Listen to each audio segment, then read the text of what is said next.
sou a Carolina Belo e este é mais um episódio do podcast Viajar Correndo. Hoje vamos explorar uma lenda da cidade do Rio de Janeiro. Qual? A lenda do gigante adormecido do Rio de Janeiro. Essa lenda conta que a cidade possui um gigante deitado. Esse gigante é formado pela cadeia de montanhas do Rio de Janeiro. Vamos lá? Você já deve ter visto a propaganda da Johnny Walker, em que as montanhas do Rio de Janeiro se transformam em um gigante e ele sai andando. Já viu? Ela foi exibida em 2011, mas pode ser encontrada no YouTube. É só digitar Gigante Adormecido. Uma coisa que poderia ser apenas a criação de um publicitário criativo já vem sendo veiculada há muito tempo. Há uma lenda de que a cadeia de montanhas da cidade do Rio de Janeiro é, na verdade, o corpo de um gigante deitado. Essa formação é conhecida como Gigante Adormecido do Rio de Janeiro ou ainda Gigante Adormecido da Guanabara. O perfil completo do gigante se estende por 20 quilômetros e engloba 7 bairros da cidade: Barra da Tijuca, São Conrado, Leblon, Ipanema, Copacabana, Botafogo e Urca. A cabeça do gigante deitado é formada pela Pedra da Gávea. Já os pés do gigante adormecido são formados pelo Pão de Açúcar. E o corpo? Engloba a Pedra Bonita, o Morro dos Irmãos, o Corcovado e parte do complexo da Lagoa Rodrigo de Freitas. Existem várias histórias de mistérios em cada uma dessas partes componentes do gigante. A Pedra da Gávea, por exemplo, seria uma esfinge. Já o Morro dos Irmãos representaria o deus Anubis, o chacal egípcio. O Corcovado teria relação com o deus Osíris, e assim vai. O gigante adormecido do Rio de Janeiro pode ser visto perfeitamente da Ilha Rasa, uma ilha fora da Baía de Guanabara, próxima ao Monumento Natural das Ilhas Cagarras. Aliás, também existe uma especulação sobre o nome da Ilha Rasa. Como a Ilha Rasa não é nada rasa, já que ela tem 77 metros de altura, sugere-se que seu nome significa de onde se vê Ra. E quem é Ra? O deus egípcio Sol. No caso, o gigante adormecido da Guanabara seria o próprio Ra. Como deu para perceber, tudo é um monte de suposições. No entanto, quando a gente vê as imagens, pode ser que estejamos sendo influenciados, claro, mas que dá para ver um gigante deitado ali,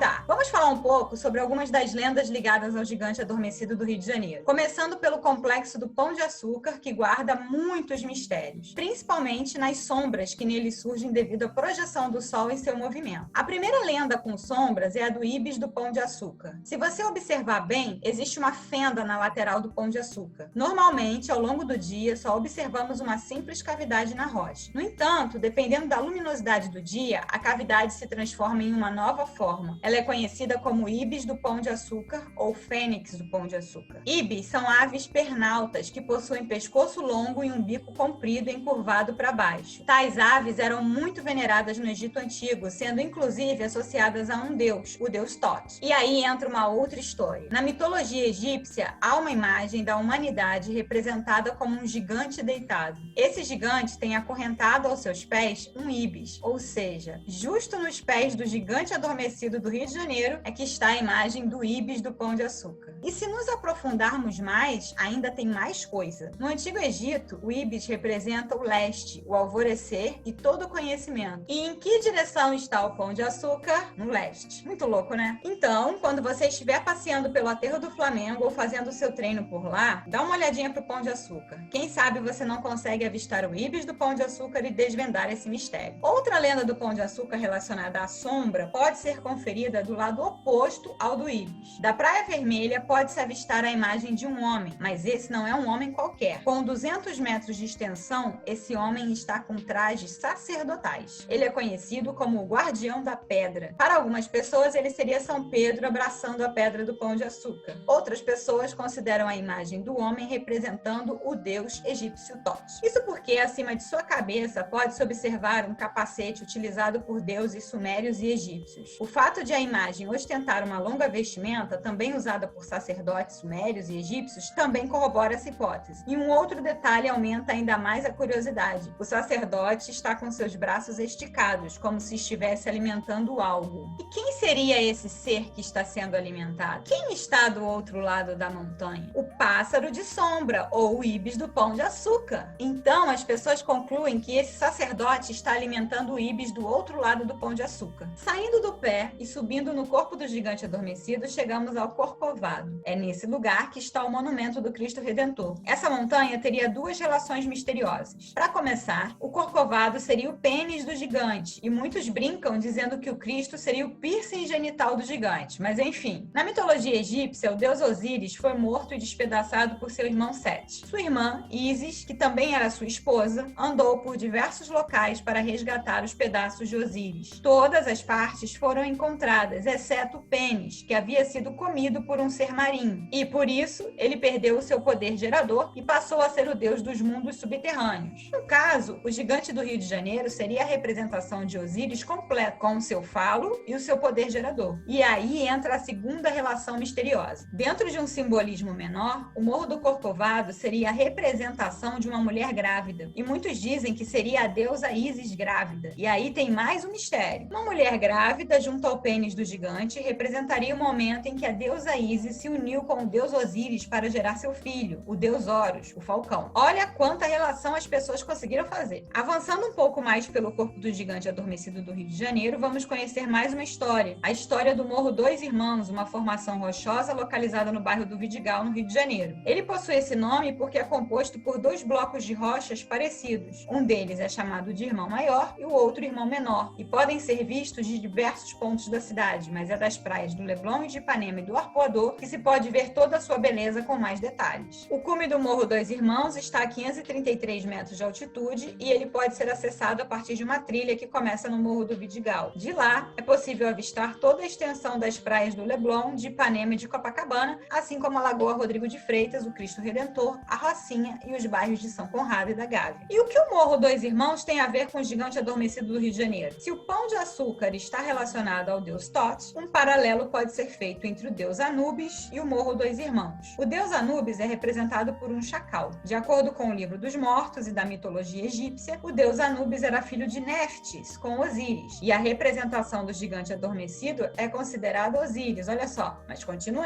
A silhueta do Morro Dois Irmãos mostra a forma de Anubis, o chacal. Os dois morros seriam as orelhas dele. E aí vem mais um mistério. No Morro Dois Irmãos, no outono, ocorre um fenômeno óptico interessante. O sol se põe exatamente atrás do Morro Dois Irmãos. No entanto, em um dia específico, ele se põe precisamente entre as duas orelhas do chacal. Com isso, gera a projeção de uma sombra no formato idêntico ao de uma pirâmide invertida. Eu nunca vi, mas até acredito que a pirâmide aconteça. A questão é o que vem depois. Nesse momento, dizem que é possível avistar uma passagem para o interior da rocha, onde pode acontecer a entrada de uma pessoa. Se é verdade ou não, eu sei que existe uma história sobre os mundos interiores. Os que acreditam nisso afirmam que há muitas cavernas e túneis conectando diferentes lugares do planeta. O fato é que, por mais louco que isso aparente ser, muitas coisas parecem realmente ligadas, né? E chegamos finalmente à cabeça do gigante deitado do Rio de Janeiro. A Pedra da Gávea seria o maior dos componentes do complexo do gigante adormecido do Rio de Janeiro. No seu topo, aparenta estar uma esfinge que mostra o rosto de um homem velho com barbas. Ele seria um sacerdote ou um deus com corpo de animal. Alguns avistam ainda um capacete. Nele estão inscrições enigmáticas no seu lado esquerdo. Alguns afirmam que as mesmas são escritas vikings, outros fenícias e egípcias. As patas da esfinge estariam em muitas partes cobertas pela vegetação. A cauda da esfinge tombou em 1919 com um temporal que perdurou por vários dias. Na Pedra da Gávea há uma rocha que lembra uma porta. Muitos afirmam que seria um imenso portal que levaria a mundos intraterrenos como Shambhala e Agartha. Ou até mesmo a entrada do túmulo do rei Badesir, que morreu durante a expedição fenícia que veio parar no Rio de Janeiro.